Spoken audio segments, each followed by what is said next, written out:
Selamat siang, Oh, Pak. siang Bu. Perkenalkan, Pak, saya Amelia dari Dinas Tenaga Kerja dan Transmigrasi Provinsi Sulawesi Selatan yang sebelumnya sudah janjian dengan Bapak untuk melakukan pembinaan terkait dengan THR keagamaan, Pak. Oh iya benar sekali Bu. Saya dari perusahaan Bu. Pengen tahu baiknya gimana sih Bu tata cara terkait dengan pembayaran THR Bu?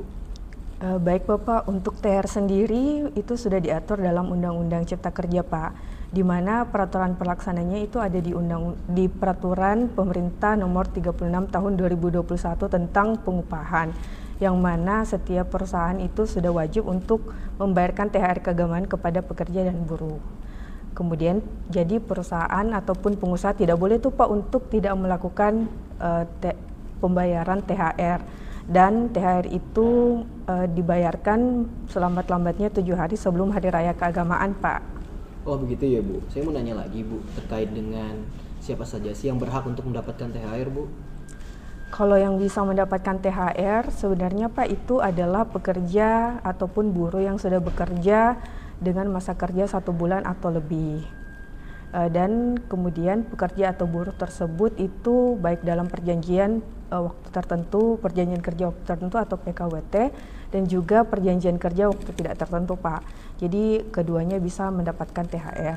Di mana untuk pekerja 1 bulan atau 1 bulan tapi kurang dari 12 bulan itu mendapatkan THR keagamaan proporsional, Pak. Jadi tergantung masa kerja berapa bulan dia bekerja, dibagikan dengan 12 dikali dengan upah yang didapatkan 1 bulan.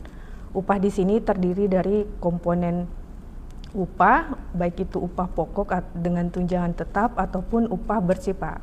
Jadi bisa di antara keduanya. Selain itu, sesuai dengan pasal 4 Peraturan Menteri Tenaga Kerja nomor 6 tahun 2016 tentang tunjangan hari raya di perusahaan, besaran nilai THR yang sudah ada disepakati dalam perjanjian kerja, PP, PKB ataupun sesuai dengan kebiasaan bisa dibayarkan sesuai dengan perjanjian kerja tersebut, PP, PKB ataupun kebiasaan dari perusahaannya Bapak.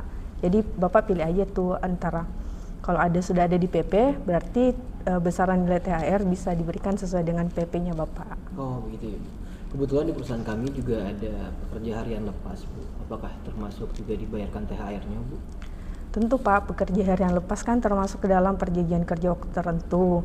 Jadi kalau Bapak mempekerjakan pekerja harian wajib untuk dibayarkan juga THR-nya. Namun bagi pekerja harian lepas itu THR-nya dihitung secara proporsional, Pak. Jadi di pekerja harian dengan 12 bulan masa kerja itu mendapatkan upah 1 bulan dari upah bulanannya. Namun upah bulanan itu dirata-ratakan aja tuh Pak. Apakah berapa kira-kira nilai rata-rata upah bulanan selama 12 bulan terakhir dari pekerja tersebut.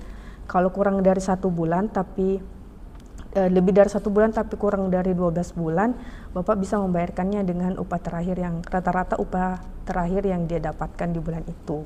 Oh, Seperti itu Pak. Iya. terakhir Bu, saya mau nanya Bu, ada sanksi hukum nggak terkait dengan perusahaan yang tidak membayarkan THR Bu?